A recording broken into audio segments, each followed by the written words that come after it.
tout d'abord, je voulais remercier Madame Chantal Théman pour cette magnifique réception et pour ce cours. Donc d'habitude, on fait des cours de Torah pure, c'est-à-dire des cours à partir de textes, à partir du Talmud, du Midrash, du Zohar. Mais là, vu la situation actuelle, beaucoup de personnes m'ont demandé de parler d'antisémitisme. Je me suis dit, oui, pourquoi pas se confronter, de voir. Mais effectivement, il y a énormément de textes, de livres qui sont publiés sur l'antisémitisme. Aujourd'hui, malheureusement, nous sommes confrontés à l'antisémitisme de façon extraordinairement violente. D'ailleurs, ce cours est dédié à la mémoire des 4 victimes et des 5 victimes. C'est 5 victimes, tout à fait. Il y a quand même 4 juifs, un non-juif. Mais à leur mémoire. Et ce qui s'est passé à Jérusalem, nous on ne parle jamais de politique, on parle de Torah, mais quand même là, ce qui s'est passé à Jérusalem, c'est que le terrorisme est quelque chose de tout à fait... Il n'est pas idiot, le terrorisme. Même si il est exécuté par souvent des fanatiques, des idiots, mais il y a une logique. Il y a une logique au terrorisme. Hein, on parle de terrorisme, ça se passe mal.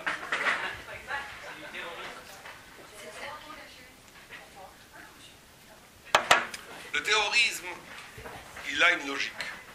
Et d'habitude, on attaque ou des gens qui sont considérés comme sionistes, ou des militaires. Mais là, ce qui a été attaqué dans la synagogue, ou des juifs avec des talit et des livres de prière, des sidourim, et qui ont maculé de sang le talit et les livres, ce qui est attaqué, c'est plus un problème politique. Ce qui est attaqué, c'est l'être juif lui-même. Et là, ça doit nous interpeller, non seulement tout juif en tant que juif, mais on atteint un niveau de haine, et surtout qu'après un attentat comme ça, aussi horrible, où des gens ont prié, ils ont attendu le Shmoné Esrei, c'est-à-dire, je ne sais pas si on fait exprès, mais en tous les cas, c'était pendant le moment où les gens priaient la prière silencieuse, où ils sont entrés à coups de hache, avec une violence incroyable, ils ont tué 4 personnes, plus après un policier. Ce qui est visé, ce n'est plus maintenant un problème politique, c'est vraiment l'être juif lui-même.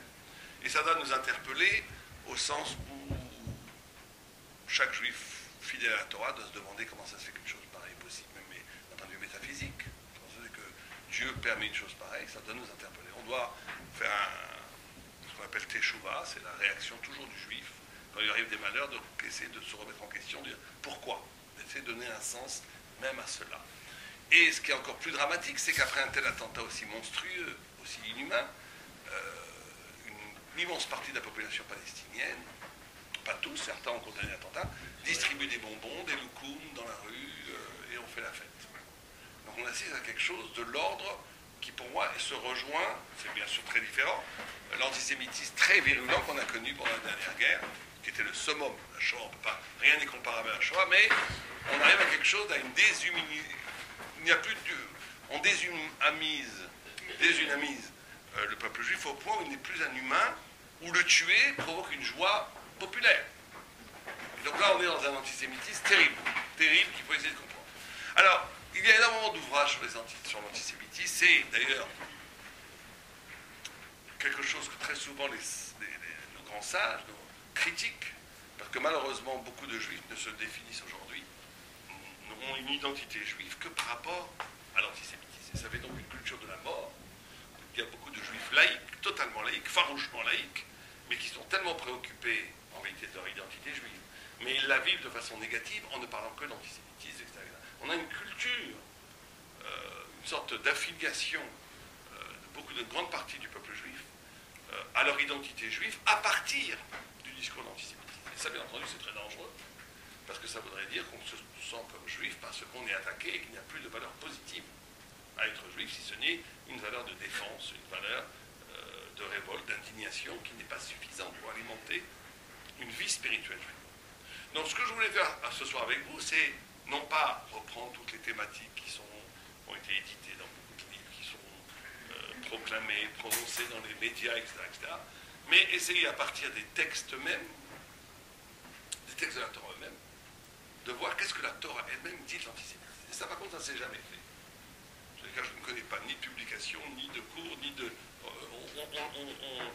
Beaucoup de gens ont une approche sociologique, psychologique, géopolitique, mais très rarement des gens disent, voilà ce que la Torah dit de l'antisémitisme. Moi, j'en connais pas. Donc je me suis penché... Non, pas énormément, ce qu'on va voir ce soir. Et ce que je me suis penché sur ça, mais pas dans une autre occasion, je me suis intéressé à ce sujet parce que j'ai eu un ami non juif, un ami pourtant, qui avait des propos qui étaient antisémites, je voyais, mais sympathiquement, mais antisémites quand même. Et quand je lui dis, mais t'es un antisémite, il me dit, je ne suis pas du tout antisémite.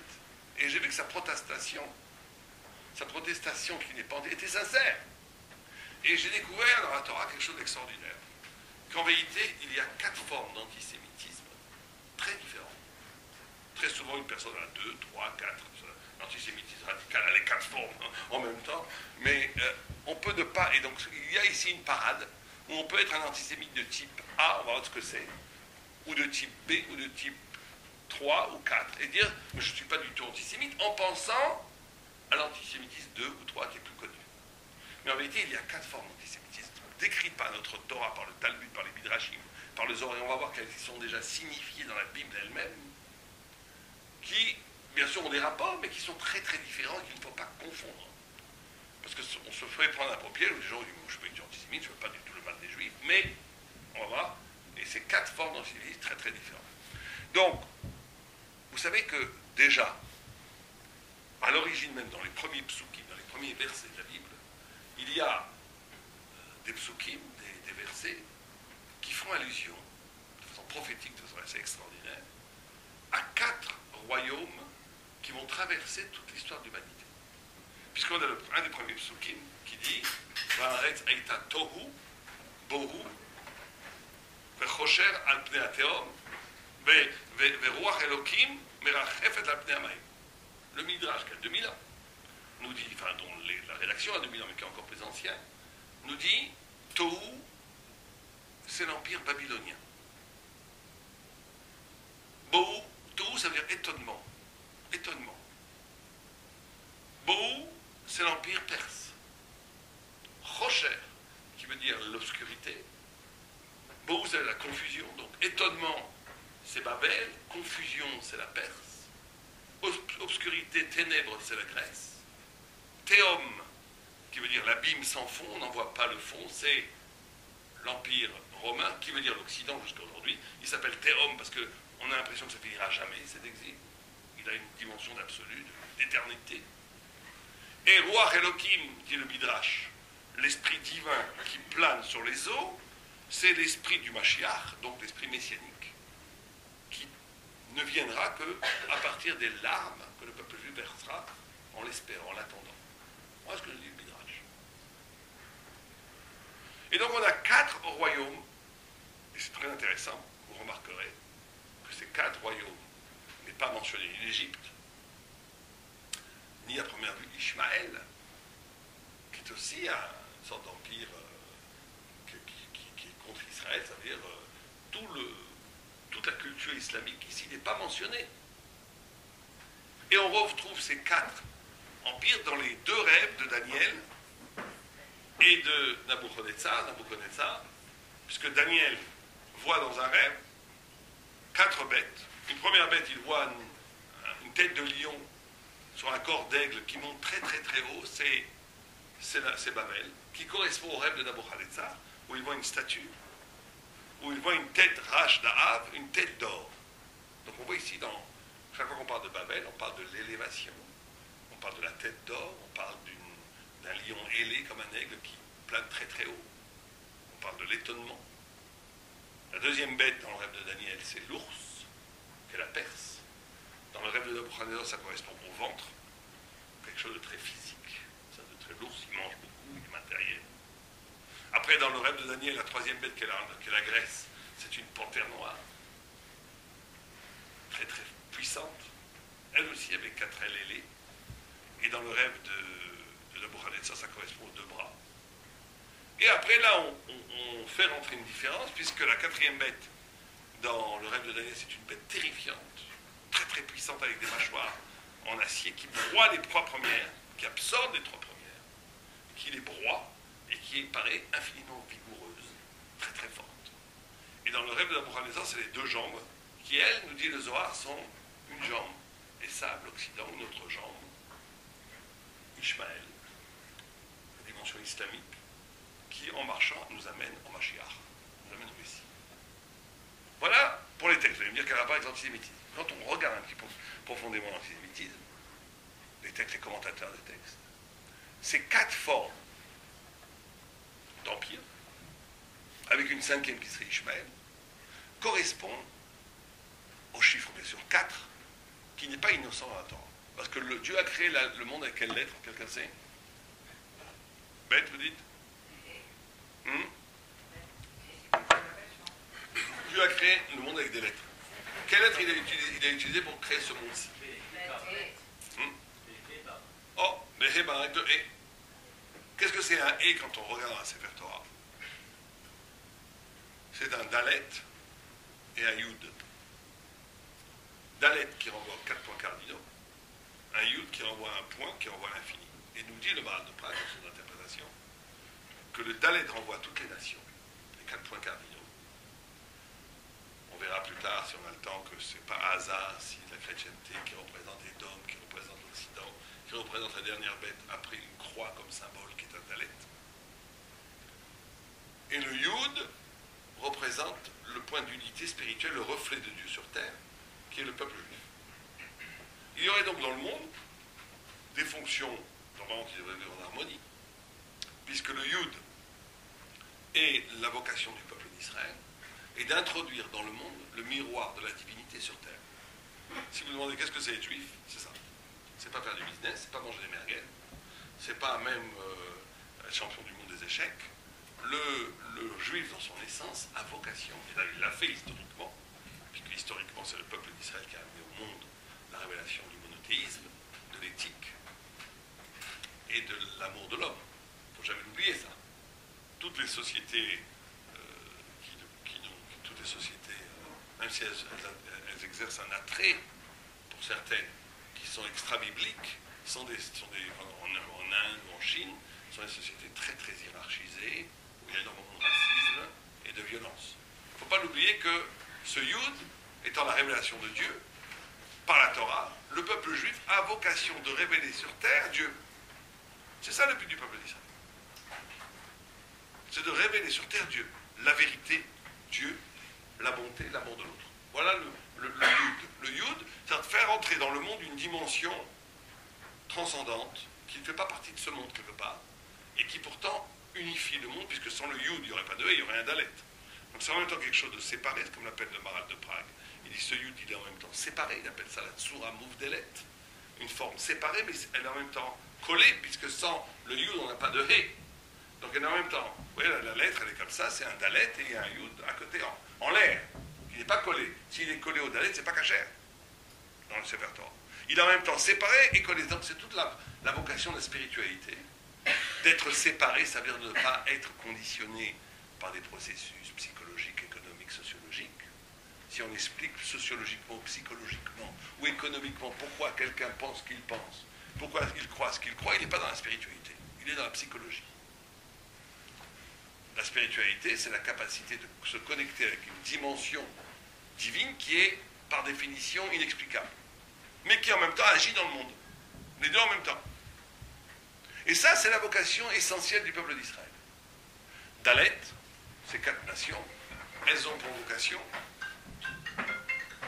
chacune différemment, de construire le monde.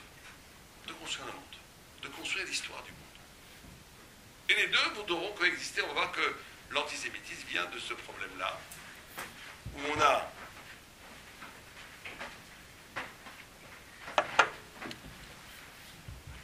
on a des nations entières, des civilisations entières, qui vont vouloir poser comme absolu quelque chose qui veut gommer l'absolu de la divinité formulée par la Torah. Et ça va être une des causes premières de l'antisémitisme. Alors, essayez d'expliquer. Ça va même plus loin que ça, puisque le Midrash nous dit que quand la Torah est donnée, elle est donnée sur quelle montagne? Sinaï. Sinaï a pour forme étymologique quoi, nous dit le Talmud? Sina. Sina, ça veut dire la haine. Que quand la Torah tombe sur le mont Sinaï, elle amène la haine du juif dans le monde. Comme ça, la Torah dit. C'est pas très politique et correct. c'est pas très... Mais la haine du juif dans le monde vient du fait qu'on a reçu la Torah. À l'origine même. Pourquoi? Alors dit le Maharal de Prague, c'est très simple. Parce qu'on dit que quand Dieu a donné la Torah au peuple d'Israël, tous les rois ont entendu la fin du monde. Et ils ont été voir Bilam, qui était le prophète des nations, et ils lui ont dit, c'est la fin du monde. Il lui a dit, non, ne vous inquiétez pas, ose la force, la puissance, Dieu le donne à son peuple. Mais tous ceux qui savent lire le Midrash, ça voudrait dire qu'il y a quelque chose, quand on n'en sait pas des fables pour les enfants, les Midrashim. Le texte nous dit, il y a quelque chose de la fin du monde dans la Torah. Ça veut dire quoi? Ça veut dire que ces nations-là veulent pas se poser comme absolu quelque chose qui en essence est éphémère. Et la Torah, étant le reflet de la vérité, dit que toutes ces choses-là vont bientôt mourir. Qu'il ne restera véritablement, en fin de compte, qu'il ne reste, au-delà de plusieurs millénaires, que la vérité, rien d'autre. Et donc ils entendent leur propre mort en entendant la Torah. C'est très intéressant. On ne va pas trop parler de ça, mais les livres des grands antisémites, Saint-Trumont, Barès, Imar Shaul, je vais dire son nom, l'Autrichien, tous ces gens-là, chaque fois qu'ils écrivent les Juifs, ils n'écrivent pas pour les tuer. Ils voient le Juif comme une menace terrifiante pour leur propre identité. Les Juifs qui amenaient au contraire de la culture, de l'économie, des docteurs, plein de choses, ils sont considérés comme une menace.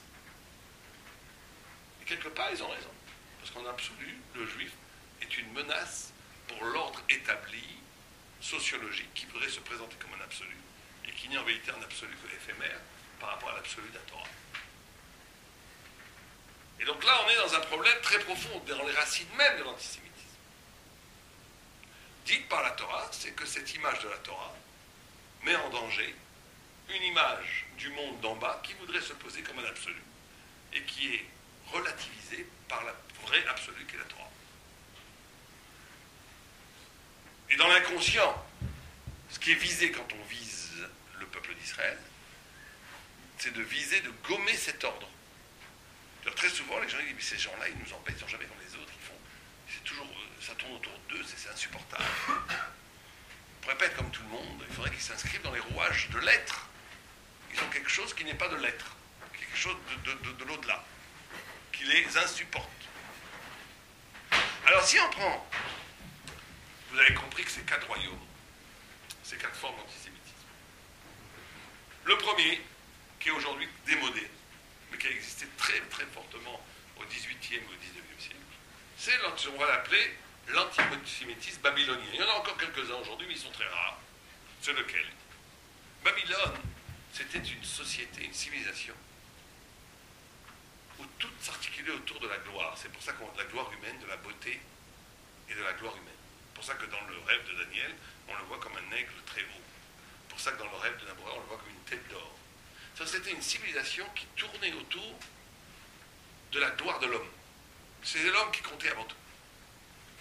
Les droits de l'homme, ou plutôt la beauté de l'homme, là aussi la beauté.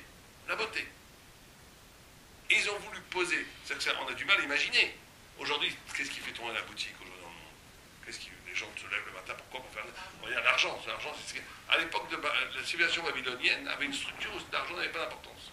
Ce qui était important, c'était la gloire, la beauté. C'est pour ça qu'ils avaient sacrifié 10 000, dit le Midrash, 10 000 ouvriers pour construire les 7 jardins suspendus qui étaient une merveille des merveilles. C'était ça qui faisait triper les gens, si vous voulez. Pas du tout l'argent, ni la domination, c'était la beauté. La beauté, la gloire, la grandeur humaine. Et ils ont voulu donc, par cette beauté-là, détruire l'absolu de la Torah. Alors vous allez me dire, vous savez que la beauté, c'est très compliqué dans la Torah, parce que d'un côté, la beauté, quand on regarde les textes, il y avait une fois la fille de César qui discutait avec Rabbi Yoshua. Et Rabbi Yoshua était très laid, mais vraiment très très laid, d'une laideur absolument terrible. Et il lui disait, Kli chochma mefoeret, bekli mechoa kaze lama.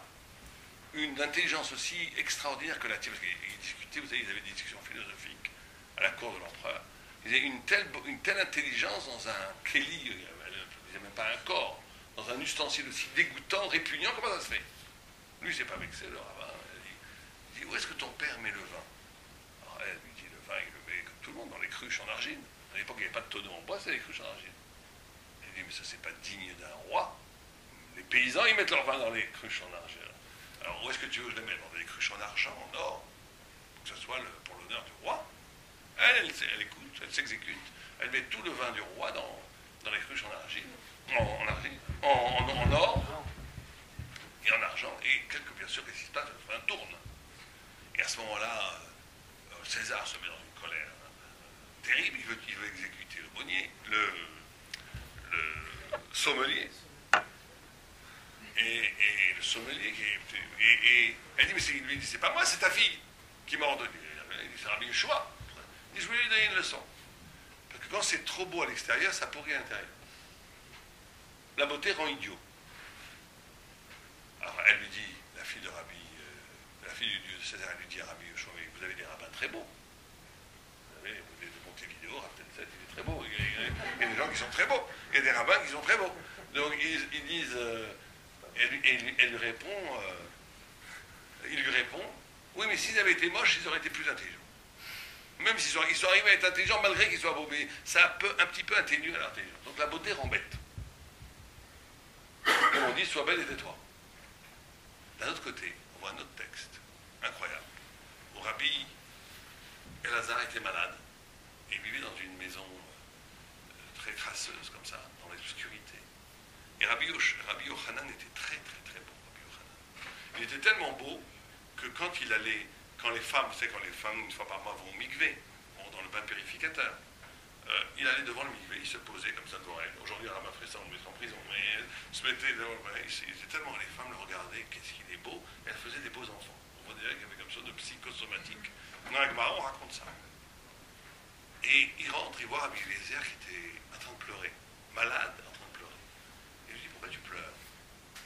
Est-ce que c'est parce que tu n'as pas assez étudié la Torah? Il dit, non, je sais très bien que... Il lui dit, tu as étudié ce que tu peux, l'important c'est pas d'étudier beaucoup, l'important c'est d'étudier ce que tu peux.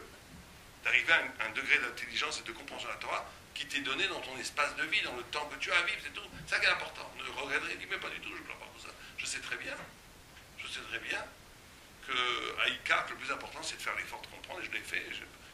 Tu pleures pourquoi? Parce que tu es pauvre. Pas tout le monde a la possibilité de mériter 2 tables pleines. Une dans ce monde-ci et une dans le monde futur. Il lui dit, mais Tosfot dit, mais il y en a qui l'ont. C'est rare, mais il y en a qui ont les 2 tables. Mais la plupart des gens, les gens n'ont pas les 2 tables. Donc il dit, mais pas du tout, l'argent, ta rigolade. C'est pas du tout ça, je sais très bien que chacun a l'argent qu'il faut, ça ne m'intéresse pas. C'est pas du tout pour ça que je pleure. Je suis très bien comme je suis, j'ai pas d'argent, je suis très bien ça. Pourquoi tu pleures? Est-ce que c'est à cause des enfants qui sont morts? Il a eu le sort, Rabbi Yochanan, un os de son 10e enfant qui était mort. Il dit, ouais, moi j'ai pas dit. Il dit, pas du tout. Je ne pleure pas pour ça, je sais très bien que les gens vivent la vie qu'ils doivent vivre. Un papillon doit vivre 24 heures, un éléphant 100 ans, cet homme 20 ans, cet homme 100 ans. L'important, c'est pas la longueur de vie, c'est qu'est-ce que tu fais de ta vie. Et j'ai pas de problème avec ça. Alors pourquoi tu pleures? Je pleure parce que tu es beau. Tu es beau et ta beauté un jour pourrira dans le sol. Et là, Rabbi Yochanan dit, si tu pleures pour ça, je vais pleurer avec toi, il pleure tous les deux. Comme ça le texte. Alors là, on comprend plus rien. 2 minutes, on a dit la beauté, c'est la pire des choses. Ça rend idiot. Et maintenant, on te dit la beauté, c'est non seulement c'est quelque chose de magnifique, mais c'est la seule chose sur laquelle on peut pleurer. On ne peut pas pleurer sur les enfants qui meurent, Dieu préserve. On ne peut pas pleurer sur qu'on n'ait pas d'argent, on ne peut pas pleurer sur qu'on n'a pas étudié assez la Torah, mais on peut pleurer sur la beauté qui va disparaître un jour. C'est bizarre, une contradiction énorme. Et la contradiction se retrouve même chez Rabbi Akiva en lui-même, parce que Rabbi Akiva, vous savez, il a eu combien de femmes? Rabbi Akiva, le grand Rabbi Akiva, a eu 3 femmes. Sa 3e femme, c'était la femme de Tournereau-Fous Aracha, qui était le gouverneur romain qui se prenait pour un grand philosophe et qui avait des débats publics avec Rabbi Akiva, qui était le génie des génies. Rabbi Akiva était tanné en public. Alors il rentrait comme ça, il n'en pouvait plus. C'était son obsession, Rabbi Akiva, au gouverneur romain. Et un jour, il a dit à sa femme, qui était très très très belle, une des plus belles femmes du monde, il a dit, Eloke Shelelu Sonezima. Le Dieu des Juifs déteste le laisser aller, il déteste la luxure. Il dit, va le draguer.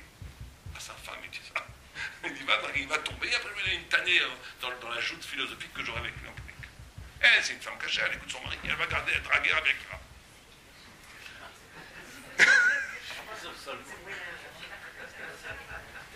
Le Shulchan Aruch, il dit, mise chaque shera, shomet bala. Et donc, elle va écouter elle va pour écouter son mari.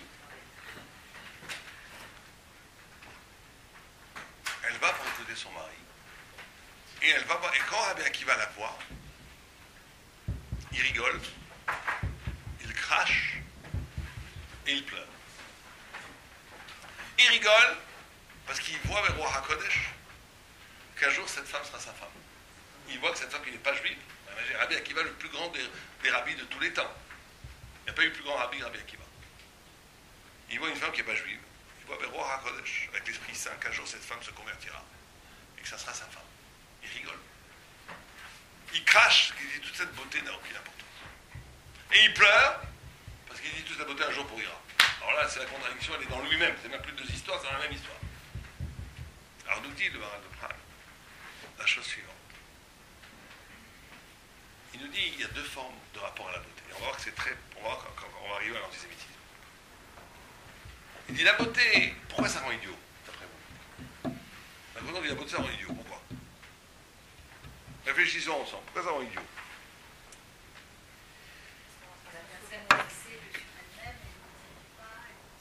Très bien, très bien. Alors, si je vous demandais quelle est la qualité première pour être intelligent, c'est quoi?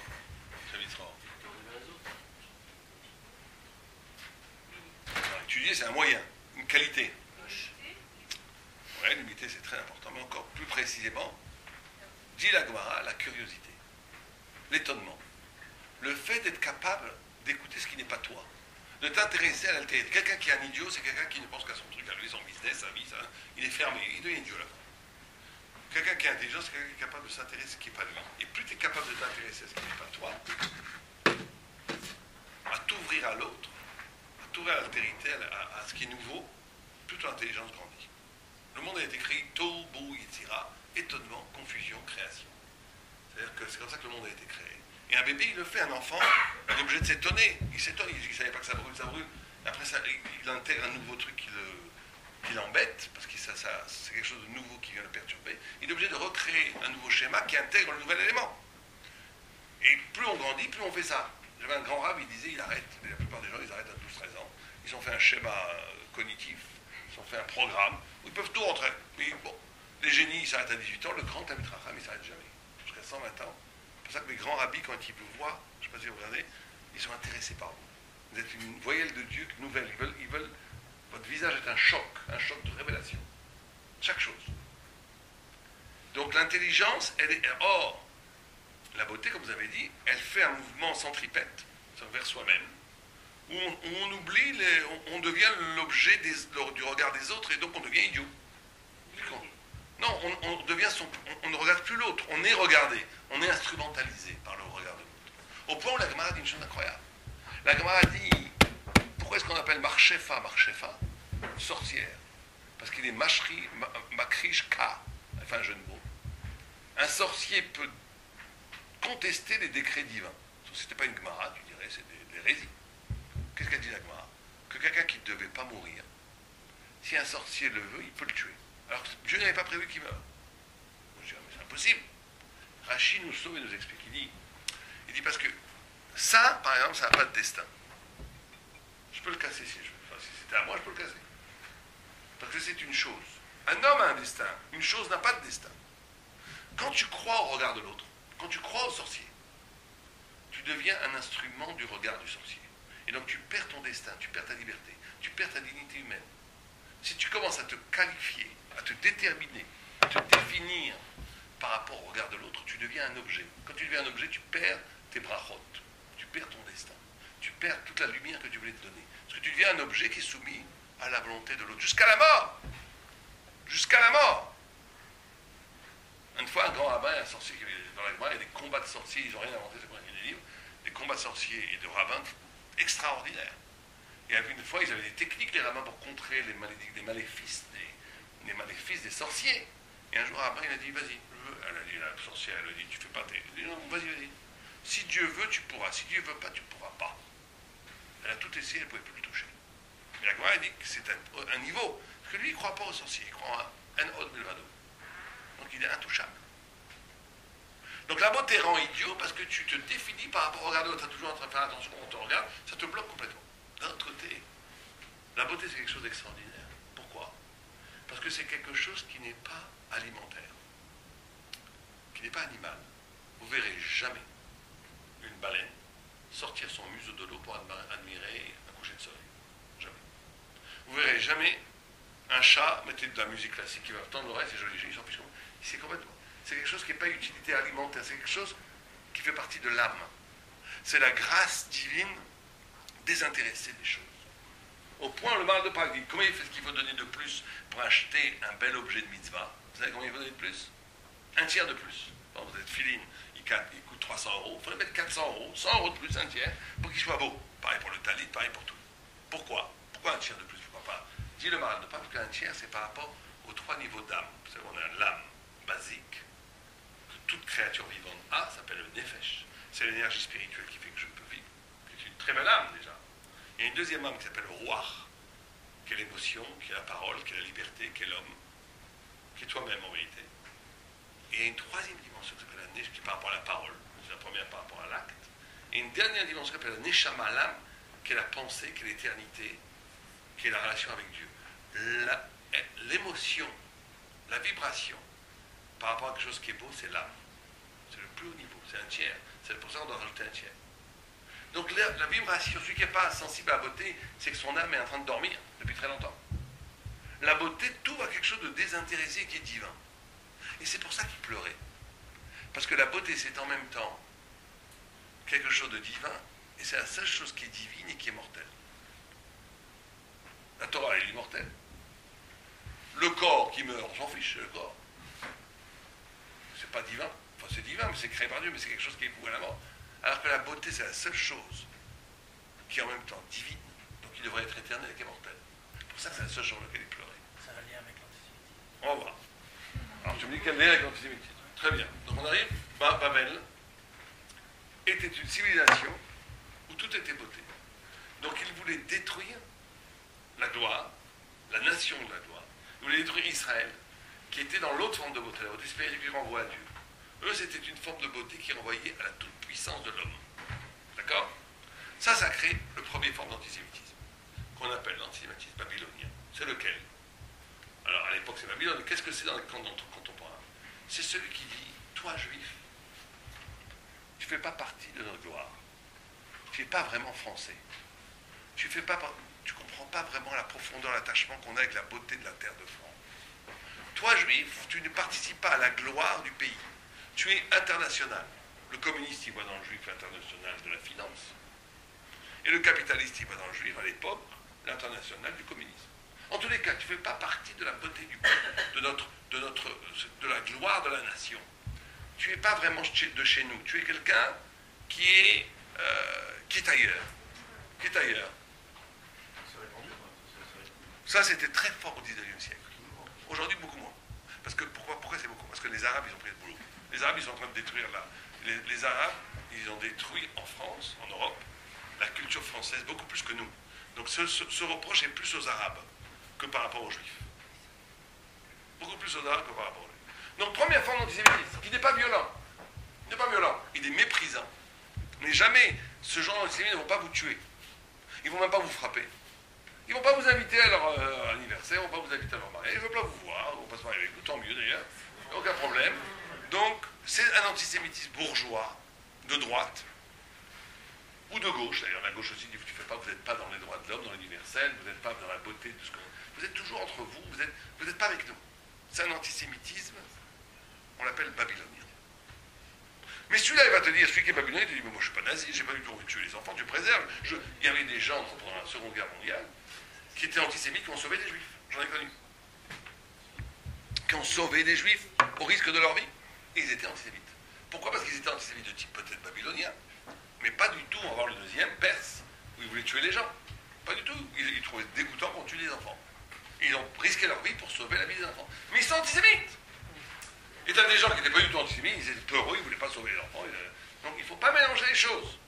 Il y a un antisémitisme, celui-là, qui n'est pas dangereux, qui est juste pas sympathique, qui est un antisémitisme qui dit aux juifs, c'est pour moi ça? Ouais, je ne vais pas manger ensemble. C'est gentil, mais qui dit aux qui dit aux Juifs, tu ne fais pas partie de notre beauté. Voilà, c'est celui-là. Tu ne fais pas partie de notre élégance, tu ne fais pas partie de notre... Maurras, c'est Maurras, je vous dis, pour ça c'est le 19e siècle. C'est très au 19e. C'est Maurras qui disait, les Juifs ne pourront jamais comprendre les vers de Racine, ô terre de France. Et c'est vrai, ils ont raison, on s'en fout complètement de la terre de France. Mais bon, il ne faut pas le dire en public, mais c'est vrai qu'il y a quelque chose comme ça. Est-ce qu'ils n'ont pas raison finalement? Est-ce qu'ils ne nous remettent pas nous dans notre condition réelle de Juifs? Ah oui. Parce que finalement, ça c'est... Si on voulait vraiment être deux, c'est une intégration totale, c'est faire... Vous avez raison, tout à fait. Et c'est pour ça qu'on va voir que l'antisémitisme a un rôle fondamental dans la préservation du juif, mais pas exclusive. C'est Jean-Paul Sartre qui disait que le juif est juif parce qu'à cause de l'antisémitisme. Dieu préserve. On ne reste pas juif parce que... Mais c'est vrai qu'un pays où il n'y a aucun antisémitisme, c'est très mauvais pour les juifs. Parce qu'ils s'assimilent. Et un pays où il y a trop d'antisémitisme, c'est pas bon pour les juifs qui sont détruits. Donc il faut une petite dose homéopathique, sympathique, pour qu'on reste entre eux. Mais surtout que nous, on ne leur dit pas qu'ils font partie de notre gloire. Oui, tout à fait. Non, mais nous, on va voir que... Nous, on essaie de rallier le monde entier autour de la Torah, mais pas par le prosélytisme. Par le fait qu'on donne un sens, on va voir ça à la fin, à tout être humain par la Torah. Celui qui fait la Torah que pour lui, que pour la que pour l'Israël, il ne fait pas vraiment la Torah. La Torah, ça doit rédimer le monde. Ça doit réparer le monde entier. C'est universel la Torah, mais c'est une autre forme d'universel. C'est pas universel du partage, on va voir ça plus tard, c'est universel en intensité. Bon, on va le dire maintenant, vous savez qu'il y a deux formes d'universel. Par rapport au Yud et au Dalet. Il y a un universel où chaque chose doit être comme Internet, comme le grand marché, comme l'économie, où tout est, j'appellerais ça l'universel en expansion. Il y a une autre forme d'universel, c'est celui des Juifs, celui d'Abraham Avinu. Vous savez que Nimrod, qui était un grand méchant, un Nimrod contre Dieu, lui était très fort. C'était un gibor, une sorte de héros noir, négatif. Il a dit on va se révolter contre Dieu. Ça va pas Dieu. On va la voir. Comment on va avoir Dieu? Parce que Dieu, il a créé le monde libre, l'homme libre. Si on se met tous contre lui, eh bien, il ne pourra rien faire parce qu'il nous a créés. On va tous être achats. Tant qu'il y a des gentils et des méchants, c'est pas bon. Parce qu'il va récompenser les gentils et frapper les méchants. Mais si on devient tous méchants, tous des affreux jeux en contre Dieu, eh bien, on va piéger Dieu à son propre jeu. Ils ont dit génial, c'est bon, il y a un problème. Déjà, à l'époque des Juifs, c'était le problème. Quel problème? Abraham Avinu. C'est pour ça que Abraham, le mot hébreu vient de ça. Ever Anahar, il était de l'autre côté du fleuve. Ever, qui vous a donné le nom Ivri, c'est une des sources étymologiques, il y en a d'autres, de Ever. Il est seul contre le monde entier. Il a dit Nimrod, celui-là, il n'a pas d'enfant, il n'a rien. Près d'Azo, elle n'a attid. Cette mule n'a pas de futur. Voyez comme c'est extraordinaire. Cette mule n'a pas de futur. Si vous auriez été, nous-mêmes, nous aurions été à l'époque de Nimrod, vous mettrez tous les journalistes du monde, de Libération, du New York Times, ce que vous voulez. Et vous regardez un homme seul avec sa canne, avec son âne, le pot de Misken, et vous voyez tout en face, l'humanité entière, les banques, la politique. Personne n'aurait misé un copec sur Abraham Avinu. Personne. Le futur, c'est la société, c'est pas ce pauvre type derrière le fleuve. Regardez, 3000 ans plus tard, il ne reste même pas des colonnes, rien, que du sable. Et l'humanité entière repose sur Abraham Avinu. Puisque d'Abraham Avinu, c'est le fondement de toutes les civilisations. Chrétiennes, juives bien sûr, mais chrétiennes, islamiques. Et même dans l'Extrême-Orient, ça, chrétiens et musulmans, c'est attesté scientifiquement, mais même en Extrême-Orient, dans la paracha qu'on a lu, il avait 6 enfants qu'il a envoyés vers l'Est, il lui a donné des cadeaux, dit Rashi, c'est la spiritualité orientale. C'est pour ça que la première religion orientale, c'est le brahmisme, Abraham, avec une déesse qui s'appelle Sarai, etc. Donc il est le fondement spirituel de l'humanité entière. Parce qu'il était, à ce moment-là, qu'on appelle l'universel en intensité, pas en expansion. Or, l'universel en intensité, il gagne toujours à la fin. Parce que la vérité, elle est indestructible, tout simplement parce que c'est la vérité. La Torah, elle est indestructible, elle est éternelle, tout simplement parce que c'est la vérité. Et ça, on ne pourra jamais le gagner. Quelque chose qui est très fort à un moment donné, parce qu'il est en expansion, c'est vrai, il est très fort, mais sa faiblesse est relative à un jour. Les plus grands empires, on a du mal à imaginer, nous, un monde sans l'empire occidental. Mais croyez-moi que les gens qui vivaient à Rome avaient du mal à imaginer un monde sans Rome. C'était inimaginable. Pourtant, Rome a disparu. Quand l'empire perse, pareil, l'empire grec, pareil. Dans tous les empires, c'était comme ça. La seule chose qui est, on n'est pas Superman. C'est pas possible.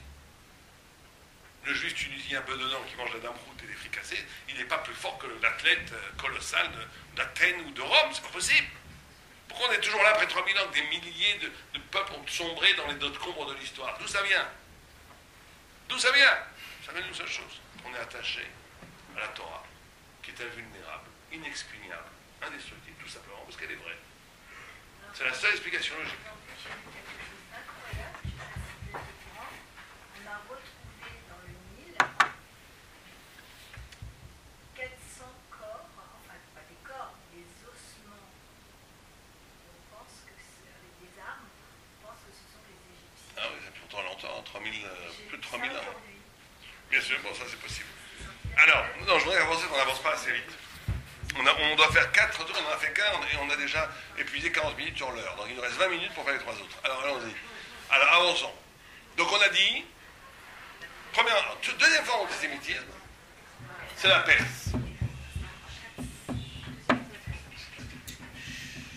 Alors celui-là il nous concerne parce que c'est celui d'aujourd'hui. Enfin, écoutez bien, la Perse, c'est celui d'aujourd'hui, c'est pas hasard. Parce qu'on a dit où est-ce qu'il y a Ishmaël. Certains disent que Ishmaël c'est la Perse. Le Gaon de Vilna dit par exemple Ishmaël c'est la Perse. La Perse, c'était une civilisation, et là il faut bien comprendre, du corps. C'est pour ça que c'est le ventre. On a parlé de ça, c'est pour ça que c'est l'ours qui mange tout le temps, qui mange tout le temps. Une civilisation où, quand on a dit le centre de gravité chez nous, c'est l'argent. À Babel, c'était la gloire, la beauté. En Perse, c'était le plaisir. Le kiff, c'était le paradis des Tunisiens. Vraiment, c'était là-bas, on kiffait jour et nuit. C'est-à-dire que... Moi, j'aime beaucoup les Marocains, j'aime beaucoup les Tunisiens, j'aime tout le monde. Mais, non, mais Marocains aussi, ils ont une gastronomie extraordinaire, mais ça veut dire que l'histoire, que même aujourd'hui, même le plus fanatique du kiff, il ne va pas faire un repas de 180 jours. Or, quand vous lisez la Megillah de Purim, 180 jours, c'est 6 mois non-stop. 6 mois non-stop d'un buffet. Vous vous rendez compte, les femmes étaient tellement coquettes, le corps, qu'elles restaient 6 mois dans des bains de lait. On leur donnait à manger pour qu'elles sortaient là, moi je sais pas, elles avaient encore de la peau, mais c'était incroyable pour arriver à une douceur extrême de la peau. Même mesdames la plus coquette d'entre vous ici, ne va pas rester 6 mois dans une baignoire pleine de lait, je ne crois pas. Avec des laits spéciaux, avec des senteurs et tout. C'était des maboulines du corps. Des fous du corps. Ils étaient complètement dans le... C'était ça le centre. Or, si je vous demande c'est quoi de vivre de façon corporelle? C'est quoi de vivre de façon corporelle? C'est quoi corps? C'est quoi l'essence de vivre de façon corporelle? Comment? Non, on va à un concept, pas une redondance, pas une répétition. Le corps, que ça soit corporel. C'est l'instinct. L'instinct n'est pas forcément que corporel. Oui, mais c'est pas... Je vous demande, vous n'êtes pas loin, mais... C'est quoi le corps? Qu'est-ce qu'il fait le corps de la journée? Qu'est-ce qu'il fait? Il comble des manques.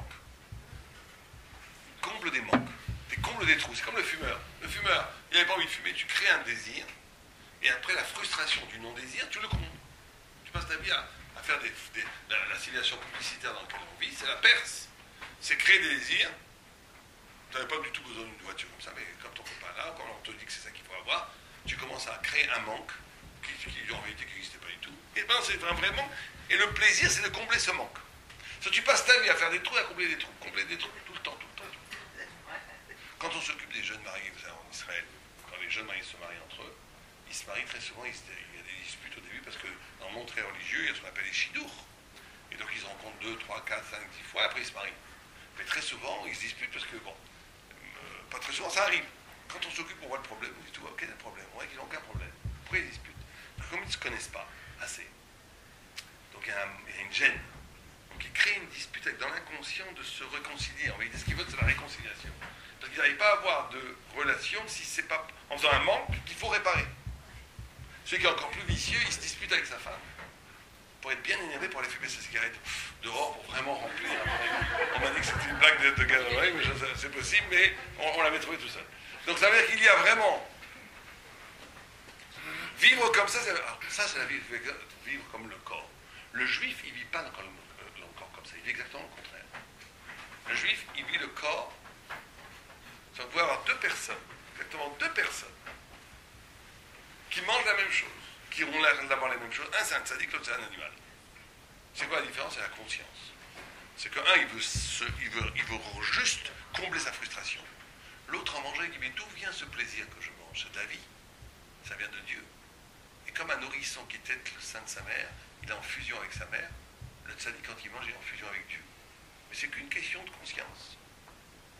En d'autres termes, le juif, il a le corps, mais il branche le corps dans la vérité.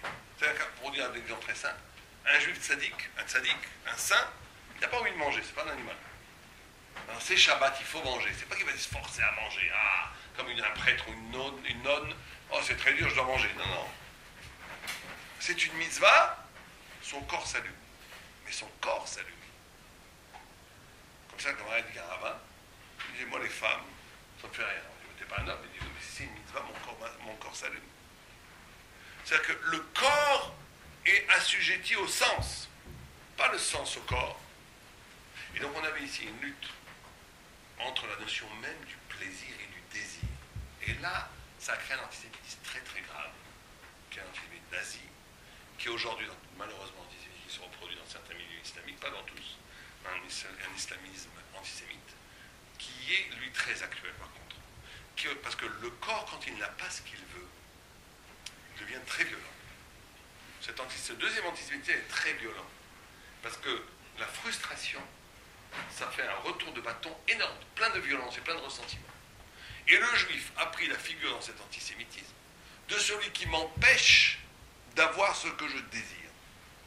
Le juif est celui qui me prend l'argent, la réussite, qui me prend ma terre, qui me prend tout, et surtout c'est le juif du complot. C'est lui qui empêche mon désir de se réaliser. Et là, dans cette forme d'antisémitisme, qui est l'antisémitisme perse, c'est celui qui était en œuvre de façon très très extrême avec les nazis. Et c'est celui qui est en train d'être réenclenché aujourd'hui par une certaine frange de l'islamisme antisémite. Et celui-là est très dangereux, parce qu'il est absolument irrationnel. Le premier, encore, tu peux discuter avec le babylonien. Tu dis, mais non, je voudrais rentrer dans votre culture, on apporte aussi quelque chose à la gloire nationale. Il va dire, oui, peut-être que bien, mais quand même, vous n'êtes pas... Mais ça va. Le deuxième, c'est absolument irrationnel, ça n'a plus de rapport, puisque dès qu'on rentre dans le désir, il n'y a plus de pensée. Dès qu'on rentre dans la frustration du désir, il n'y a plus de pensée. On est dans la pure haine motivée par une frustration terrible et incroyablement dangereuse. Alors c'est pour ça que je vous dis, il y a des gens qui vous disent, mais moi je ne suis pas antisémite perse. Parce que nous on connaît que l'antisémite perse. On connaît avec les nazis, et donc on connaît que l'antisémite qui veut te tuer à coups de hache, comme ils ont fait malheureusement à Genève. Mais on peut quelqu'un me dit, je ne suis pas du tout antisémite, j'ai pas du tout envie de vous tuer, au contraire, je veux bien être copain avec vous, mais bon, vous comprenez? Donc c'est deux formes d'antisémitisme très très différentes. Le troisième antisémitisme, on va aller un peu plus vite, c'est le grec. Alors le grec, on a dit que c'est Rocher. Alors là, on est dans un problème. Rocher, c'est les ténèbres. D'abord, pourquoi est-ce qu'on appelle la Grèce ténèbres? Ils ont amené au contraire la philosophie, les mathématiques, la culture, la beauté, tout.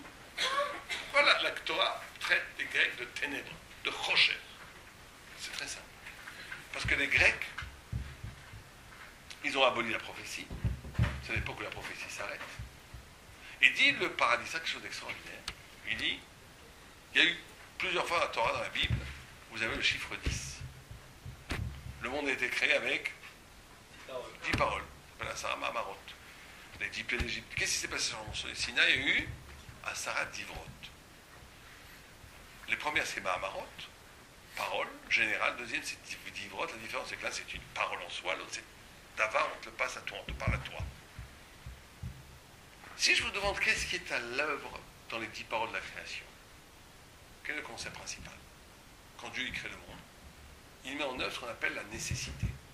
Quand Dieu a dit qu'il y aurait de la lumière, il y aura de la lumière. 1 plus 1 font 2, 1 plus 1 font 2. Personne ne pourra rien y faire. C'est l'intelligence rationnelle, scientifique qu'il y a en toute chose. Ça, c'est les 10 paroles de la création. Quand Dieu y parle aux Juifs sur le mont Sinaï, qu'est-ce qui est en œuvre? C'est plus la nécessité. C'est quoi? La liberté. Dieu te dit, tu ne tueras pas, tu peux tuer. Tu ne voleras pas, je peux voler. Alors on a deux systèmes. On a un système de connaissance qui n'est là que pour révéler le réel. C'est l'intelligence grecque. Vous savez que quand Moïse, Ramban Nachmanide, compare la mort de Socrate et de Moïse, c'est incroyable. Il y a un livre qui a été écrit par Platon, qui s'appelle l'Apologie de Socrate, où il décrit la mort de Socrate. Alors, Socrate est condamné à mort. Et il est dans sa prison, et ses élèves réussissent à soudoyer les geôliers en disant tu peux, il dit je m'en vais pas, pourquoi tu ne veux pas partir? Il dit bon, je veux pas enfreindre les lois de la cité, mais en vérité je ne veux pas partir parce que je suis un philosophe. Tu es un philosophe, tu vas mourir. Quand on est philosophe, on est obligé de mourir. Il dit non, parce qu'il n'est pas prouvé philosophiquement qu'il soit plus intéressant de vivre que de mourir. Donc si je me sauve, je suis un lapin. Les lapins aussi ils se sauvent quand tu veux les tuer. Alors moi je suis un philosophe, je ne suis pas un lapin. Et il meurt. Voilà, sciure, il meurt. On voit Moshe Rabbeinu, à l'heure de mourir, il a 120 ans, et avec une vie sublime. Il a sorti le peuple juif d'Égypte, il a reçu la Torah. Il a véhiculé le peuple juif pendant 40 ans dans le désert. Il sait qu'il, lui, il n'y a pas de doute, il parle avec Dieu. Donc il sait qu'un super paradis lui arrive. Pourtant, Vaïtrana, 515 prières fait-il pour rentrer en Eretz Israël, continue à vivre. Continue à vivre. Le Raman, il dit quoi? Il est plus détaché, Socrate, que Moïse, c'est possible? Il dit non. Regardez ce qu'il dit. Il dit, parce que dans la philosophie de Socrate, la pensée, l'intelligence, la vérité, elle n'est là que pour décrire ce qui existe déjà. Tout ce que fait la science, c'est ça que fait la science. La science essaie simplement de comprendre ce qui existe. C'est tout. La philosophie aussi, c'est d'expliquer ce qui existe. Dans la Torah, on a un autre système. On a un système, Istakla, Boraïta, Vebarait, Alma, que la source de la Torah, la source de l'intelligence thoraïque, c'est pas pour expliquer, elle n'est pas le résultat du réel, elle est le pourquoi du réel. Elle est le pourquoi il y a du réel. Pas l'explication de ce qui existe déjà, mais pourquoi il y a de l'existence. Elle est la révélation.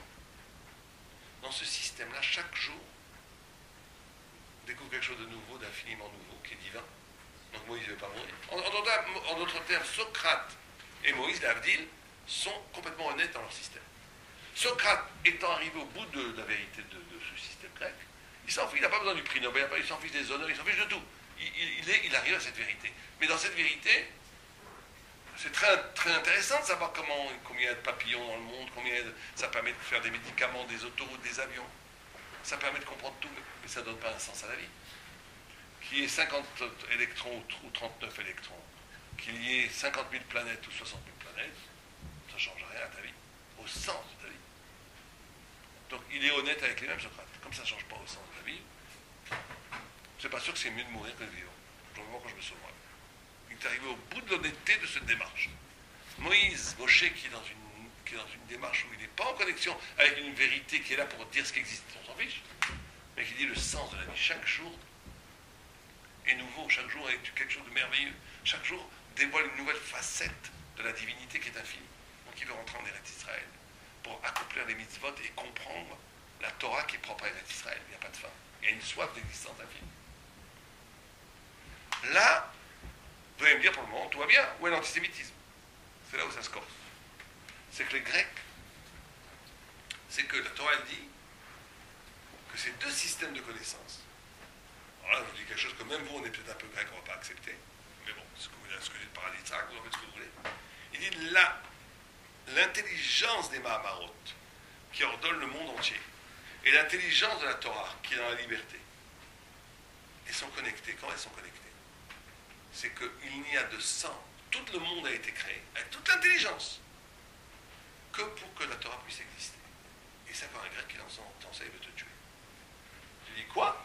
1 plus 1 font 2, et 2 plus 2 font 4, pour que vous ayez les 4 loulaves, sur quoi tu te fiches de moi?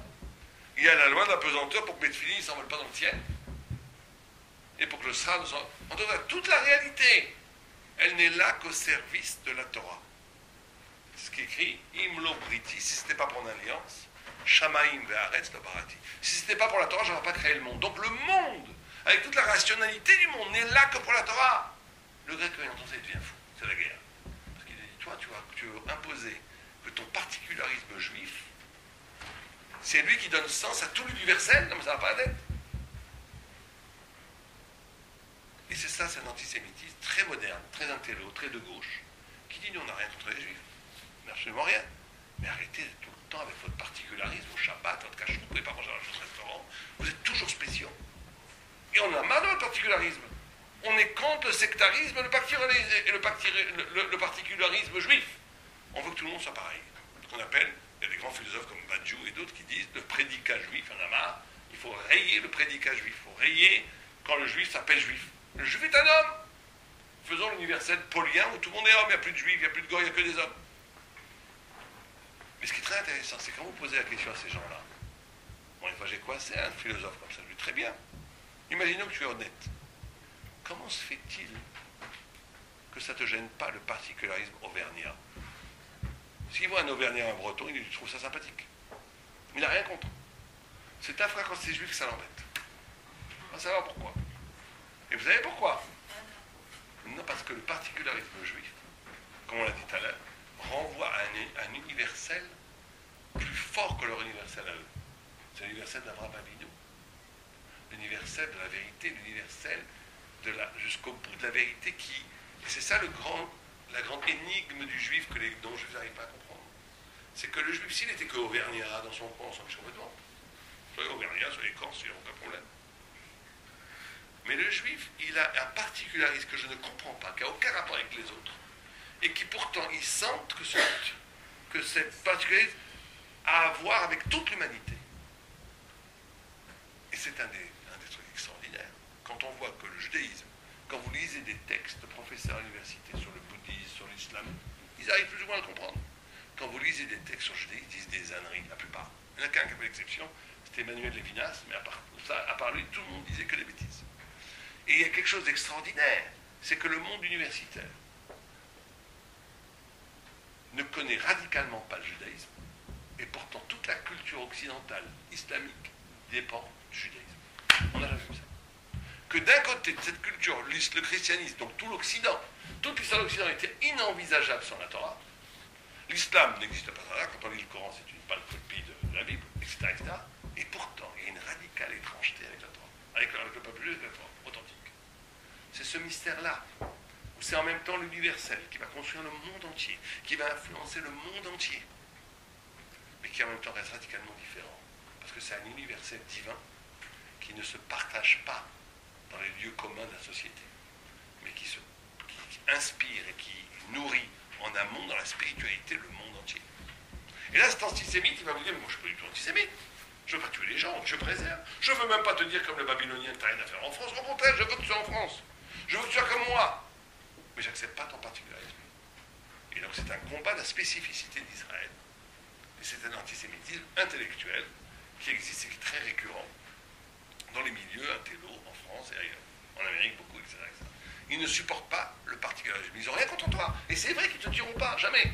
Et c'est vrai que peut-être même ils risqueront leur vie pour te sauver la vie. C'est vrai. Et c'est vrai qu'ils veulent vraiment que tu sois comme eux. Mais ils ne supportent pas le particularisme juif. Je peux poser une question. Oui. Ils ne comprennent pas, ils n'arrivent pas. Et en plus, on souligne la dimension universelle. Mm-hmm. Dans le judaïsme, on dit on n'a pas le droit d'enseigner à un goy la Torah. On n'a pas le droit. Pourquoi? Si on doit, Parce que c'est un problème de banalisation. Si on doit leur faire comprendre, et si on doit véhiculer cette universalité. Très bonne question. Alors je vois. Ça c'est une très bonne question. Regardez. Très important ce que vous dites, parce qu'encore ça renvoie à ce qu'on a dit. Regardez, il n'y a pas une religion moins prosélyte que la nôtre. Il n'y a pas une religion qui interdit d'enseigner la Torah autant que la nôtre à celui qui n'est pas juif. Et pourtant, il n'y a pas une religion qui a plus influencé le monde. Comment c'est possible? Contradiction, encore une fois. Parce que, encore une fois, il ne s'agit pas d'une intensité d'un universel en expansion par les médias, par la communication, qui par définition va se... Il s'agit d'incarner la vérité et par ricochet d'influencer le monde entier. Pourquoi c'est important? Parce que d'un côté, il y a des textes très contradictoires. On dit qu'un goy, un non-juif, qui étudie les 7 mitzvot, la Torah, la Gemara ne dit même pas les 7, la Gemara ne dit même pas les 7 mitzvot, elle dit la Torah. Il est comme un grand prêtre. Il a le même niveau que le plus haut des juifs, comme un grand prêtre. Tosfot dit, voilà, il ramène l'autre Gemara, mais cette Gemara elle contredit l'autre Gemara, qui on n'a pas le droit d'enseigner au goy, et qu'un non-juif qui étudie la Torah, il est chavita, il doit mourir. Il dit non, on parle d'un non-juif qui étudie les 7 mitzvot. Donc il y a une Torah qu'on doit enseigner aux non-juifs. C'est la Torah des 7 mitzvot, qui sont les piliers de l'éthique de la spiritualité universelle. D'un autre côté, la Torah est ouverte à n'importe quel non-juif, autant que vous et moi, s'il veut se convertir. Et se convertir, c'est pas simplement se convertir, ça veut dire rentrer dans cette initiation À ce moment-là, c'est une mitzvah pour les étudier autant que vous et moi. C'est-à-dire que la Torah, elle ne s'enseigne pas aux non-juifs. Pourquoi? Parce que sinon, on rentre dans la banalisation, dans l'esprit de prosélyte, on rentre dans le rad. Dès qu'on fait un enseignement de masse qui n'est pas protégé, on rabaisse l'enseignement à 1 plus 1 font 2. Or, comprendre la Torah, ça demande une élévation spirituelle, une initiation qui ne passe que par l'exercice des mitzvot, par le raffinement de la cacheroute, par toutes sortes, comme vous connaissez plus ou moins, des milliers d'halachot qui permet au corps humain de s'adapter à la parole divine. C'est ça le projet taurique. Si tu enseignes la Torah à tout le monde, celui qui mange du cochon et celui qui vit une vie physique qui n'a aucun rapport avec la Torah, c'est une profanation de la Torah. Mais ceci dit, ça reste ouvert. Vous êtes d'accord qu'il y a aussi un antisémitisme de l'ignorance aussi de ce qu'est le juif? Bien entendu, bien entendu. Et que de ce côté-là, c'est quand même dramatique. C'est-à-dire qu'il y a des gens, ils n'ont jamais vu de juifs, ils savent pas ce que c'est. Non, mais ça passe pas. Je veux dire, les judéo-allemands, les juifs allemands. L'ignorance totale. Les juifs allemands ont cru, vous savez qu'en 19e siècle, on parlait de l'amour de la pensée juive et de la pensée allemande. C'est toute la Yiddishkeit, avec, vous vous rendez pas compte, il y a eu une période incroyablement florissante qui a commencé avec Hermann Cohen, Mendelssohn, Stefan Zweig, énormément, j'ai oublié tous les noms, mais énormément d'immenses penseurs qui ont influencé, fécondé la pensée allemande. Et la pensée allemande a fécondé le judaïsme plus ou moins libéral, mais aussi intellectuel, etc. Il y a eu énormément d'échanges. Et ça n'a absolument pas réglé le problème. On sait très bien ce qui s'est passé quelques décennies après. C'est beaucoup plus profond qu'une ignorance du judaïsme. On est ici dans des catégories qu'on essaie d'expliquer qui sont beaucoup plus profondes. Et ça ne suffira pas de dire... Alors par contre, on va finir avec ça. Donc il y a le quatrième, cette bête féroce qui mange les trois premières. Ça c'est l'Occident. Regardez comme l'image est prophétique. Parce que quand on voit cette bête féroce qui mange tout et qui reproduit... L'Occident, je ne sais pas si vous avez remarqué, elle mange toutes les autres cultures, elle vous les resserre de façon superficielle. Elle prend la musique, par exemple, africaine, qui avait une musique du rythme, de la puissance naturelle, et elle le transforme en rock'n'roll. C'est quelque chose de commercial, complètement superficiel, mais qui reprend et chaque chose, c'est comme ça. C'est qu'on est l'Occident, et c'est incroyable. Vous savez que le Maharal de Prague appelle l'Occident, la quatrième bête, l'empire du néant, l'empire du rien. Ce qui aujourd'hui est facile à dire, mais quand le Maharal disait, c'est au XVIe siècle, je ne sais pas comment il a vu ça, au XVIe siècle, il y avait une culture. Et regardez, toute l'histoire de l'Occident, c'est une histoire où on essaie d'arriver au néant. On essaie de regarder dans l'art, ce qui suit l'histoire de l'art, on passe du figuratif, après l'impressionniste, qui est un retrécissement, on va vers soi, qui est très beau d'ailleurs. Après, on est dans l'expressionnisme, après, on est dans l'art abstrait, après, on est dans le triptyque de Duchamp. Vous avez 3 tableaux vides blancs qui sont vendus des 100 millions d'euros, je ne sais pas comment ça les vaut aujourd'hui, au musée de Boston. Ça veut dire qu'on est dans une logique, et c'est pas dans la musique, c'est pas dans la littérature, de l'épure, pour arriver au néant. Pourquoi? Parce qu'ils ont compris inconsciemment que la seule chose qui peut contrebalancer l'absolu divin, c'est le néant. Le néant a une puissance phénoménale. Vous savez, aujourd'hui, quand vous parlez avec des jeunes, quand vous essayez de parler de la Torah, c'est très difficile. Pourquoi? Parce qu'il y a 2 mots qui sont pratiquement indépassables. 2 mots qui résument toute la philosophie contemporaine. Vous savez lesquels c'est? J'ai une idée? C'est pourquoi pas. Pourquoi pas? On dit on va marier les hommes avec les hommes. Je dis oui, mais quand même, pourquoi pas? Toi, tu as une famille avec les hommes, pourquoi pas? Pourquoi pas? Pourquoi pas? Ça renvoie au néant. Ça veut dire qu'il n'y a pas de valeur. Du moment que tu ne tues pas les enfants, bientôt on va marier les hommes avec les seins. Pourquoi pas? C'est sûr, ça va arriver, c'est une question de temps. Mais ça veut dire qu'on est... Pourquoi pas? Du moment que la bête est contente, l'homme est content, il va dire pourquoi pas? Pourquoi pas? Ça veut dire on va te faire à la mairie, un mariage, tu vas avoir une vache avec un homme, ils vont se marier, je t'aime ma vache. Ça va arriver. C'est une question de temps. Pourquoi? Parce qu'on est dans le néant. On est dans la destruction de la valeur. Quand tu n'as pas de valeur, il n'y reste plus que ce que... Pourquoi pas?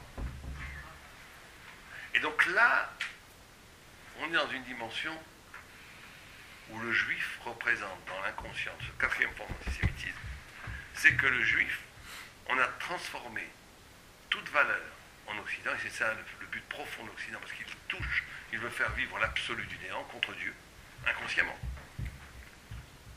Ou consciemment. Aujourd'hui c'est conscient, dans Libération, dans ce journal, vous mettez Dieu, on rigole. quelqu'un il se dit religieux, croyant, il y a un petit sourire. C'est même plus inconscient, c'est que bon, on méprise tout ce qui est divin, tout ce qui est transcendant. Donc on a transformé la valeur en fonction. C'est ça que fait l'Occident. C'est qu'aujourd'hui, il n'y a plus de valeur. Même la santé publique, c'est plus un enjeu de valeur. C'est pour ça que tout passe par l'argent. C'est pas un hasard. Parce que l'argent, il est efficace. Aujourd'hui, c'est pas que les gens sont devenus plus radins qu'avant, mais ils ne comprennent même pas la notion de service public, ça ne veut plus rien dire. Ouais. Allez, ça marche ou pas? C'est efficace ou pas? C'est rentable ou pas rentable? C'est tout ce qu'ils connaissent. Pourquoi? Parce que l'argent a cette chose, c'est que ça marche, c'est pas une valeur, mais c'est une fonction. Or, ce que Stendhal ne supporte pas dans le juif, c'est qu'il est encore porteur d'une valeur. Et d'une valeur qui n'a pas la lourdeur des valeurs ancestrales qui sont devenues aujourd'hui dérisoires dans l'Occident. Et ça, c'est un antisémitisme très très redoutable aussi. Parce que comme l'Occident a les trois, en réalité l'Occident il reprend les trois premiers points d'antisémitisme, il en fait un milkshake et il vous le ressort des fois comme ça, des fois comme ça, des fois comme ça. Mais ça tourne autour de ça. Pourquoi vous tenez tellement à votre terre? Pourquoi vous tenez tellement à Jérusalem? Allez, ça suffit, il n'y a pas de valeur, il n'y a que des fonds pour que ça marche. Il faut faire ça, il faut faire 1, 2, 3 et ça va marcher. Ils ne comprennent pas qu'on a des valeurs. On ne va pas abandonner la Torah, on ne va pas abandonner, je ne parle pas dans le sionisme, on ne va pas abandonner Jérusalem. C'est des choses qui pour nous sont essentielles. Ah, ça fait que des problèmes. Vous avez raison, ça fait que des problèmes, je suis d'accord avec vous. Mais c'est des valeurs qui sont plus importantes que la fonction. Il y a une incompréhension totale entre la valeur et la fonction. Et là, on est dans la dernière fonction. Une heure, pas plus, que par... Qu'est-ce qui peut faire gagner, qu'est-ce qui peut faire tomber les bras? Alors, il ne faut pas être un doux rêveur, c'est très difficile. Mais qu'est-ce qui fait tomber un petit peu? Qu'est-ce qui peut... Alors, on a montré que les problèmes. 4 formes d'antisémitisme, c'est déjà important pour pouvoir les localiser. La prochaine fois que vous rentrez dans votre bureau, un goy qui vous dit une phrase, vous le cataloguez ou 1, 2, 3, 4, vous saurez où est-ce qu'il est. Mais qu'est-ce qui peut un peu enlever l'antisémitisme? Là, on tombe un peu dans ce dont vous avez parlé. Il y a aussi une part de responsabilité, il faut aussi le dire, des juifs dans l'antisémitisme. Quand le juif arrogant arrive et apprend tout ça, le peuple, l'élection du peuple juif, c'est une élection à l'actif de tout le monde entier. Si un juif fait les mitzvot pour lui, pour son petit olam haba, ou bien même pour le peuple, ça ne suffit pas, il faut le faire pour le monde entier. Et ça, le non-juif ne le sent pas assez. Quand tu fais une mitzvah, tu sauves le monde entier. Tu sauves le chinois et tu sauves et tu dois avoir cette pensée-là. La Gemara, elle dit, tu dois avoir le monde tout le temps entre deux abîmes. Moitié méritant, moitié coupable. Tu dois te voir toi-même moitié méritant, moitié coupable. Et donc tu fais une mitzvah, tu sauves le monde. Tu fais une avéra, tu détruis le monde. C'est comme ça qu'un juif vit.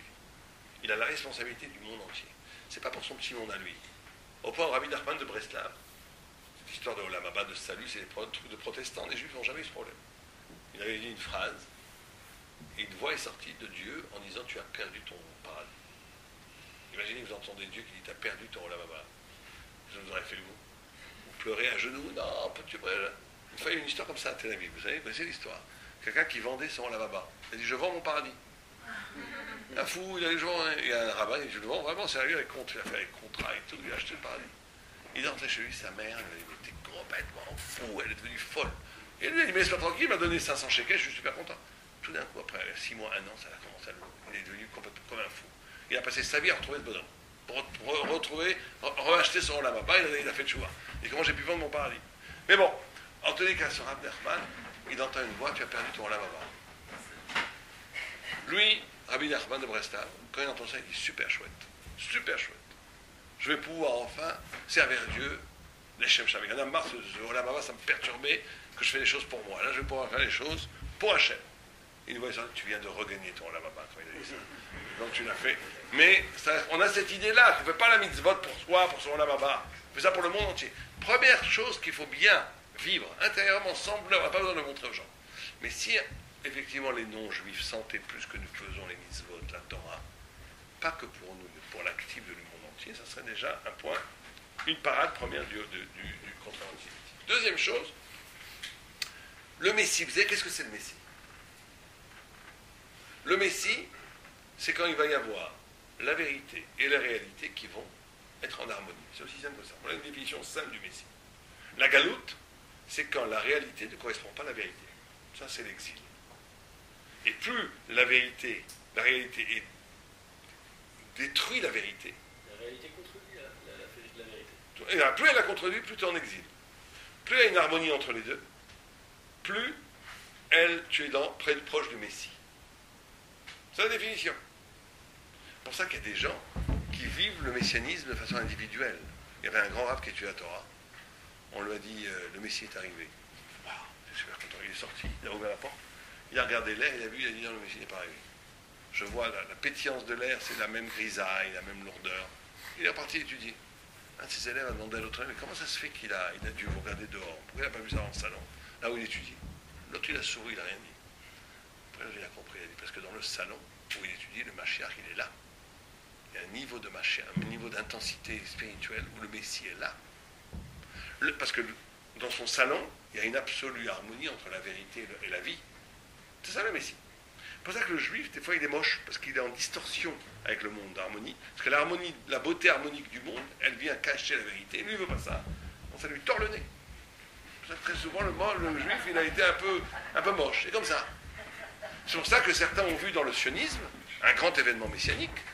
Parce qu'ils ont dit, voilà, le sionisme, c'est l'histoire réelle du monde en accord avec la prophétie des prophètes. C'est un moment messianique.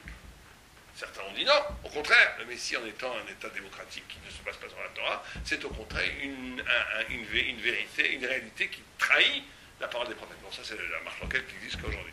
Mais en tous les cas, vous comprenez le problème. Or, une des façons de combattre l'antisémitisme, c'est de faire l'harmonie entre la vérité et la vie.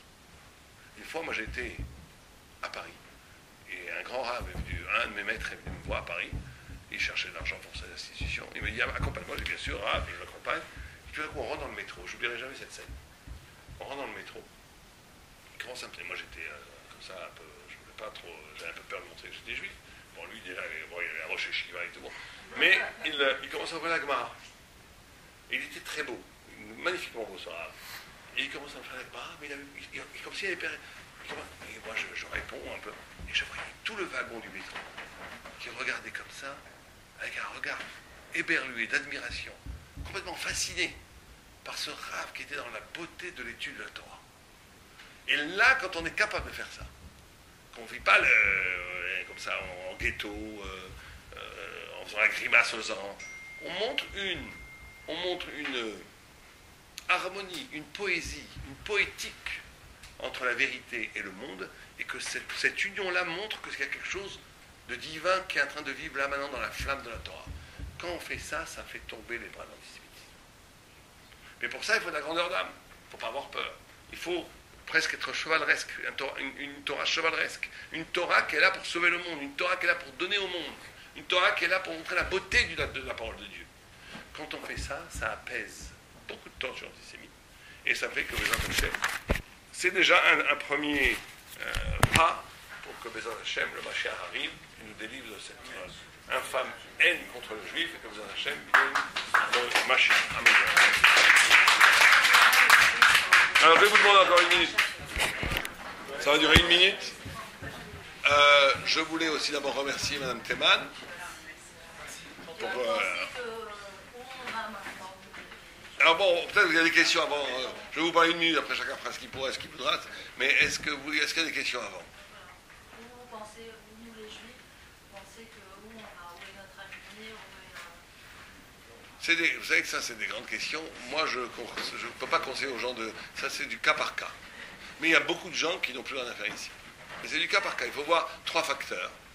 Il y a le facteur économique, le facteur des enfants et le facteur culturel. Donc ça le niveau de Torah. Et donc par rapport à ces 3 facteurs, chaque fois la réponse peut être différente. Il y a des gens qui sont assez avancés en Torah ici, mais qui seront fragilisés en arrivant en Israël. Pour les enfants, j'ai vu beaucoup de familles monter en Israël, c'était la catastrophe pour les enfants. J'ai vu le contraire. Il y a aussi le problème de l'économique. C'est pas évident que des gens font des travaux. Donc on part pas de France en fuyant l'antisémitisme. C'est pas le bon choix. C'est un choix réfléchi. Est-ce que j'ai un projet intelligent, sympathique, d'élévation spirituelle, accompagné par une possibilité matérielle en vivant en Israël, ou non? C'est la seule question. Alors l'antisémitisme est le fait effectivement que le ghetto 16e, 17e, Neuilly-Passy, ou je ne sais pas quoi là, bon, ça reste encore viable, mais bon, c'est vrai que c'est pas très sympathique, mais C'est un des éléments, ça ne peut pas être le seul élément. Ça peut pas être le seul élément. Israël n'est pas plus en sécurité qu'elle, mais c'est Israël. C'est-à-dire qu'Israël, c'est le paradoxe, c'est qu'il y a effectivement beaucoup d'attentats, mais on se sent bien d'être juif. J'ai jamais retourné la tête avec ma kippa en marchant dans Jérusalem-Est. Quand je vais dans le métro ici, je suis toujours prêt à réagir. Donc, je suis pas... Alors qu'en Israël, jamais. Jamais. Il y a une qualité de vie en tant que juif, qui s'accepte tel que juif, qui n'existe pas en France, ça c'est certain. Il y a aussi moi j'adore Israël, donc je pourrais vous en parler mon exemple. J'adore vivre en Israël, j'adore les gens en Israël, j'adore les Israéliens. Il y a une sorte, même les Israéliens complètement anti-religieux, il y a une sorte de fraternité qui s'opère. Moi je trouve que c'est un pays fantastique, mais pour y vivre, et la qualité de vie est fantastique. Mais je ne veux pas dire par là, il faut tous monter en Israël, je n'ai pas ce discours du tout. Ça va dépendre cas par cas et pas par rapport à plusieurs problèmes.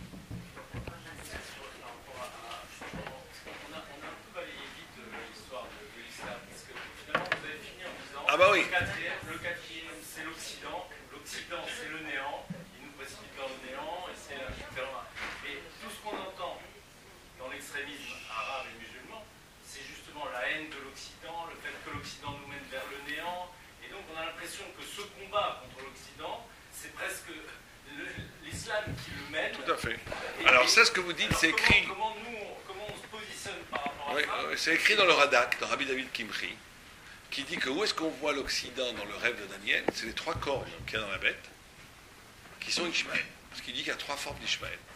Et il dit Ishmaël est là pour mettre le balagan, pour mettre la pagaille en Occident, parce que sinon l'Occident présenterait une forme d'absolu indépassable, mais que là où ils sont, là où ils font ça dans le négatif. Alors que le peuple juif doit faire ça dans le positif. Ishmaël est celui qui va... Bon, alors, ça c'est tout le problème d'Ishmaël. Parce qu'Ishmaël, c'est bien d'Abraham. Abraham, c'est Chesed. C'est Chesed, c'est Chesed. Or, Chesed, qu'est-ce que c'est le propre du Chesed? Le propre de l'amour, c'est de ne pas accepter le réel. Le propre de l'amour, c'est quand vous voyez quelqu'un, vous lui donnez une chance de ce qu'il peut être demain. Quelqu'un qui vous juge que pour ce que vous êtes maintenant ne vous aime pas. Quelqu'un qui vous donne une chance, il vous aime. L'amour, c'est la possibilité tout le temps de voir un potentiel. Quand vous dites quelqu'un il est comme ça et pas autrement, il ne sera jamais autrement, vous ne l'aimez pas. Quand on aime quelqu'un, on lui donne une chance. Or, la perversion de cet amour de Ishmaël, c'est que la réalité ne joue pas. Parce que, regardez une femme qui adore son fils, on dit, mais ton fils est en train de casser tous les carreaux dans l'immeuble, mais mon fils, c'est un ange, elle ne voit pas. Ben, c'est pareil avec la perversion de l'Ishmaël. Il vous lance des bombes, il vous tue, vous défendez, vous tuez votre agresseur, il vous dit assassin. C'est incroyable. Quand on voit le discours, ils y croient en plus. Ils y croient. Pourquoi? Parce que c'est la notion de perversion, de perversion de la notion de Chesed d'Abraham. Et le Gaon, le Rambam Maïmonide, il dit une chose incroyable, qui n'est pas politique et correcte, on ne peut pas trop le dire, mais il le dit. Il dit l'islam a une emuna she'en bo dofi. Ils ont une foi qui n'a pas de faille. Une foi absolue. Mais au service du shigaon. Au service de la folie. C'est pour ça que c'est pas sérieux. On remplace Yitzhak par Ishmael par Israël. Le paradis c'est 70 vierges. Des trucs d'enfantin, c'est pas sérieux. Et il dit l'Occident, c'est une intelligence qui peut rivaliser avec l'intelligence talmudique. Ça c'est le Rambam qui dit. Mais non qu'une fois. C'est pour ça qu'ils prennent comme référence divine un homme. Ils croient qu'en l'homme. Et il dit le juif ne pourra réussir à traverser ces deux galoutes, ces deux exils, que s'il est capable d'unir ces deux dimensions. Avoir une foi plus grande que celle de l'Ishmaël, au service d'une intelligence qui dépasse l'intelligence philosophique et scientifique des sages. Les deux en même temps. Le juif est celui qui est capable d'avoir une foi qui alimente son esprit et un esprit qui dynamise sa foi. Et ça passe comme ça. Et c'est ça qu'il faut essayer de faire. Et c'est très très très dur. Bien, est-ce qu'il y a encore des questions? Oui. J'ai une expérience il y a peut-être 3 ans. Quand je suis parti en Afrique, au Cameroun, et à Yaoundé, je me mets à l'hôtel Hilton, et tout d'un coup, je vois qu'il n'y a pas de juif du tout à l'hôtel, et tout d'un coup, je vois une personne avec une kippa qui est en train de taper un mètre, et je vois qu'il parle hébreu. Alors je passe et je lui dis Shabbat Shalom, il y a un juif ici, c'est pas possible. on se retrouve. Et tout d'un coup, je lui dis, qu'est-ce que vous faites ici? Il dit, voilà, je travaille dans une société israélienne de la fibre optique. On a gagné le marché camerounais. Il travaille beaucoup en Afrique, l'Israélien. Ouais. Et à un moment donné, je vois son téléphone. Il y a à 3 minutes de Shabbat, je passe le téléphone et je vois le mot Biya. Qui téléphone? Paul Biya, président du Cameroun. Et il hésite à prendre le téléphone.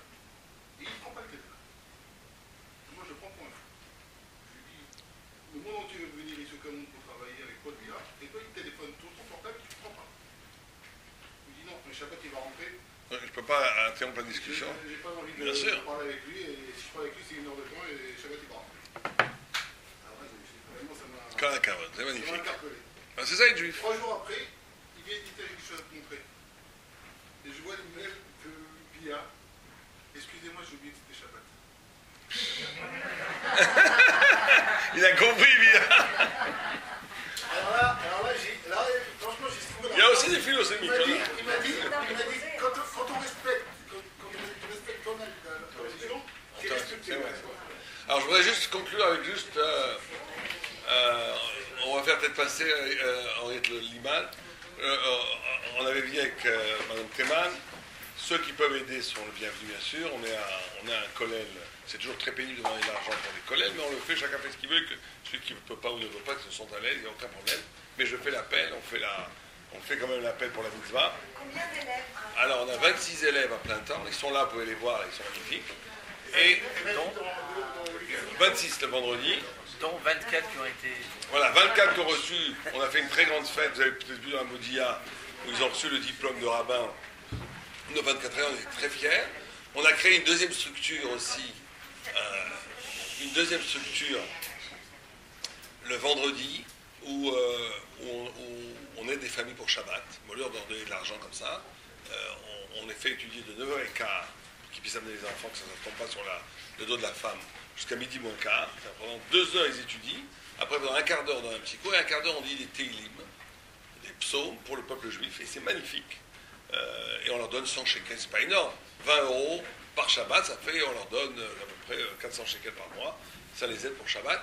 Et donc, on a ce kollel Yom Shishi, on a le grand kollel où on les paye de 2500 shekels par mois, comme des bourses d'études pour qu'ils puissent étudier 7 heures par jour. Ils sont arrivés à un niveau absolument fabuleux. C'est bien entendu, comme tout le monde peut l'imaginer, avec la politique pas très pro-religieuse, on va dire, du gouvernement, on a des subventions par élève de 400 shekels, donc à peu près de 10% du budget. Il faut qu'on trouve 90% du budget, puisque l'État d'Israël ne donne que 10% du budget, ce qui est déjà pas mal, on les remercie. Mais voilà, donc on vient en France, moi je viens en France 4-5 fois par an, pour essayer de ramasser des fonds pour que ce kollel, mais extraordinaire, puisse continuer à perdurer, et que ces magnifiques élèves puissent continuer à étudier la Torah. Et ils vont devenir rabbins, ils vont devenir dayan, ils vont devenir juges rabbiniques, ils vont devenir professeurs. On les forme vraiment les futurs cadres. Dans quelques années, ce seront les cadres du judaïsme authentique en Israël. Ils sont énormément sélectionnés. Il y a eu des milliers de 1000 personnes qui ont voulu rentrer. Sur dossier, on en a pris 100. Et sur les 100, au début, on a pris 18. Aujourd'hui, on est à 24 et 26. Ils sont très, très, très, très sélectionnés parce beaucoup ont été renvoyés, ceux qui ne sont pas capables. On est très exigeants. On les paye à